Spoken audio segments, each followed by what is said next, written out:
Hello guys, this is the clause. The clause has three kinds. The first one on your left, the adjective clause. 1, the adjective clause. 2, adverb clause. 3, the noun clause. The first one, the adjective clause. How can I know? First, he bought the same dog which I bought yesterday. Here, with the subordinate clause. Subordinate clause, which means that the sentence or the clause which has no meanings, starting from which I bought yesterday. In the exam, I will underline it for you, and then you are going to choose, is it an adjective clause or an adverb clause or a noun clause? Mr. How can I know this adjective or adverb or noun clause? I know that you know, but let's revise quickly. Which I bought yesterday, it modifies what? He, which I bought yesterday, or boat, which I bought yesterday, or the dog, which I bought yesterday. Of course, it modifies the dog. And the dog here is a noun or verb or adjective. Dog is a noun. So if your clause modifies a noun, so we say that this is an adjective clause. The second one, Salma is the one who helped me. So here again, where's the subordinate clause? The subordinate clause is from who helped me, which is already underlined in the exam. So who helped me modifies what? I know that you can say that this is Salma who helped me. You're right, by the way. And also someone can say that one who helped me. So this who helped me modifies the one who helped me. Which one is closer to our clause is the word one here. And so it modifies the word one. Remember, the word one here, it's not a noun. Something we call it pronoun, if you remember. One of the indefinite pronoun. So again, if the clause modifies a pronoun, so we call it adjective. So just remember that the adjective clause modifies a noun like you said, or a pronoun like the second example. Okay, the second one, the adverb clause. First, where is here the subordinate clause? Subordinate clause started from before I left the party. So this is subordinate clause. It modifies what? I before I left the party, or saw before I left the party, or her before. I before? No, doesn't make sense. Saw her before. So saw, verb see her. So again, this is a verb. Of course, so is a verb. So if it modifies a verb, we said this is an adverb, if you remember. So the adverb clause modifies a verb. Okay, check the second one. Again, where is the subordinate clause, which is underlined in the exam? As much as I imagine. This clause modifies what? As much as imagine. It, as much as I imagine, or expensive as much as I imagine. I guess expensive as much as imagine. So expensive here is a noun or verb or adjective. Expensive, cheap, young, tall, fat, thin, short. This is an adjective too. So if it modifies an adjective, remember this part too is an adverb. So this is an adverb like we're saying. So Mr. we said that the adverb clause modifies a verb. Also, it modifies an adjective. So remember, I'll go back to the rule. So also, it modifies an adjective. Check the third one. She was there when I took the bag.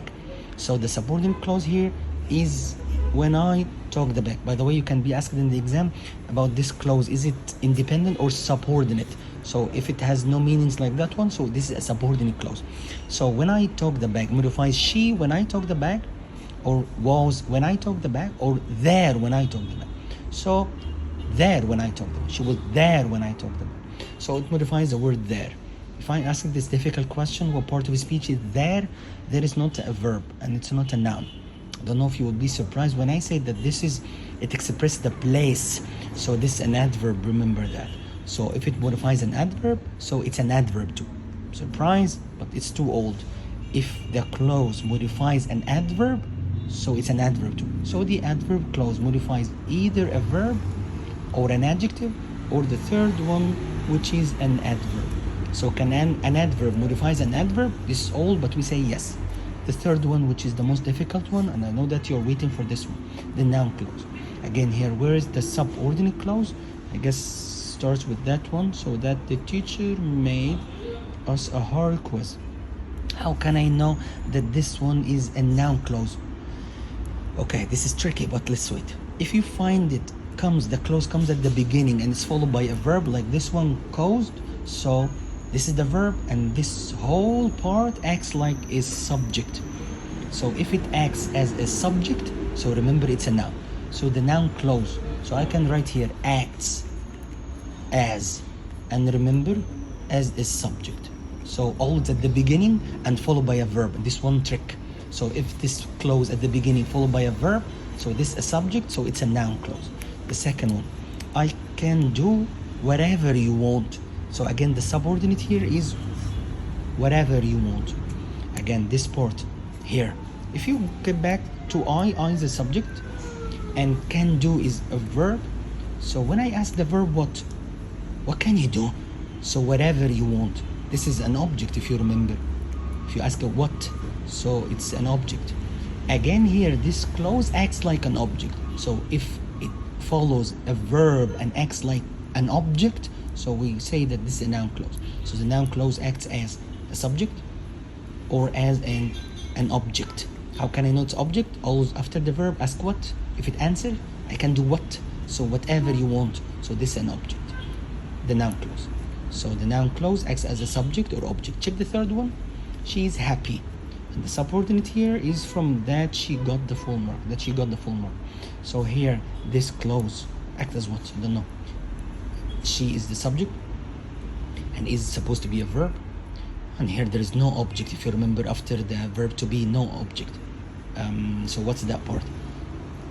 We call it complement.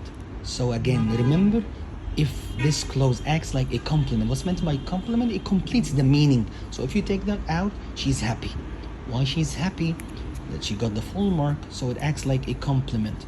So if it acts like a complement, don't know if you have taken this or not, but it completes the meaning.